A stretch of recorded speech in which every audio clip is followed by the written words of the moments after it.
حضرت سلمان کسی طرح ان بیڑیوں سے آزاد ہوئے اور ایک عیسائی قافلے کے ساتھ ملک شام چلے گئے۔ وہاں مختلف پادریوں کی خدمت کر کے انہوں نے عیسائی مذہب کی تعلیمات حاصل کی۔ جب کسی پادری یا راہب کا انتقال ہو جاتا، حضرت سلمان دوسرے کے پاس چلے جاتے۔ اس طرح انہوں نے اصفہان سے شام، نینوا، اموریہ تک سینکڑوں میل کا سفر طے کیا اور تلاش حق کی خاطر کڑی مصیبتیں برداشت کی۔ بالآخر اموریہ کے راہب نے انہیں یہ بتایا کہ عنقریب حضرت ابراہیم کا دین لے کر ایک نبی مبعوث ہوگا۔ وہ کھجوروں والی زمین کی جانب ہجرت کرے گا۔ اس کے ماننے والے پروانوں کی مانند اس کے اطراف جمع رہیں گے۔ تم اس کی ظاہری نشانیوں سے اسے پہچان لو گے۔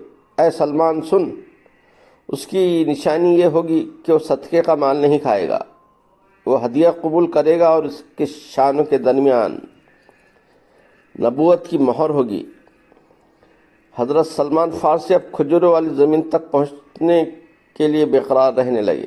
انہوں نے لوگوں سے اس سرزمین کے متعلق دریافت کیا تو پتہ چلا کہ یہ عرب کی ایک بستی مدینہ ہے۔ اتفاق سے اسی زمانے میں اموریہ میں عربوں کا ایک قافلہ آیا ہوا تھا۔ حضرت سلمان نے اپنے تمام مال و اسباب اس کے حوالے کر دیا اور اس قافلے میں شامل ہو گئے۔ وادی قرا پہنچتے ہی قافلے والوں نے انہیں ایک یہودی کے ہاتھوں غلام کی طرح فروخت کر دیا۔ اس یہودی نے انہیں مدینے کے ایک دوسرے یہودی کے حوالے کر دیا۔ اس طرح حضرت سلمان سخت تکلیفوں کا سامنا کرتے ہوئے کھجوروں والی زمین تک پہنچ گئے۔ وہ آنے والے نبی صلی اللہ علیہ وسلم تک پہنچنے کے لیے بے چین رہنے لگے۔ ایک دن وہ اپنے یہودی آقا کے باغ میں چڑھ رہے تھے کہ کسی نے باغ کے مالک کو یہ خبر سنائی کہ قبر میں چلنے والے شخص کو اپنا نبی کہہ رہے ہیں اور اس کے گرد جمع ہو رہے ہیں۔ خبر سننا تھا کہ حضرت سلمان کانپنے لگے۔ نیچے اتر کر انہوں نے نبی صلی اللہ علیہ وسلم سے ملنے کی تدبیریں کی۔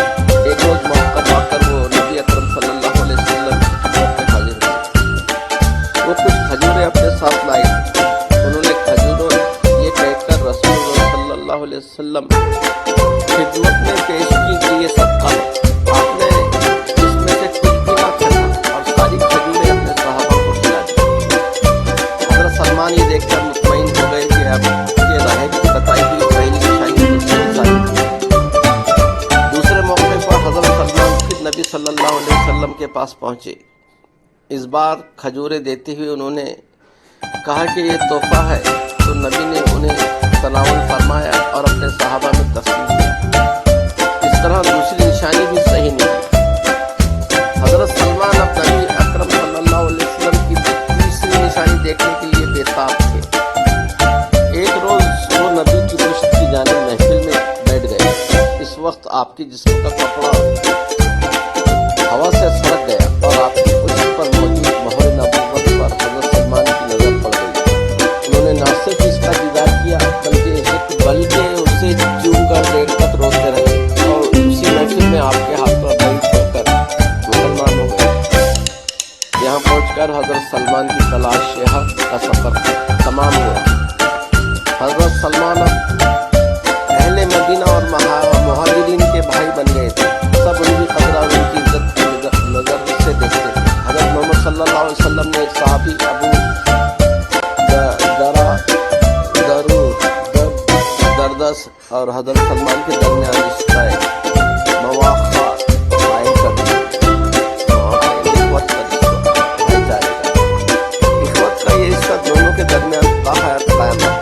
عبادت کی کثرت اور اہل خانہ سے نفرت۔ جب حضرت ابو دردہ کے معمولات بن گئے تو حضرت سلمان نے انہیں ٹوکا اور کہا کہ جب تم پر اللہ کے حقوق ہیں وہیں بیوی بچوں کے بھی حقوق ہیں اور رات کو جاگنے کے ساتھ سونا بھی ضروری۔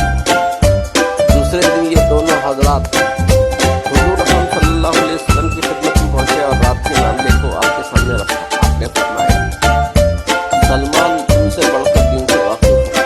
یہ بزرگی انہیں حق کی جستجی کی وجہ سے حاصل ہوئی۔ ایک مرتبہ صحابہ کرام کے ساتھ حضرت سلمان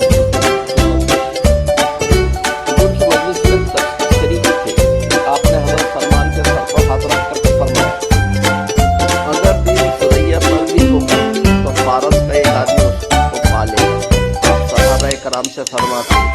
جس نے سلمان کو ناراض کیا اس نے خدا کو ناراض کیا۔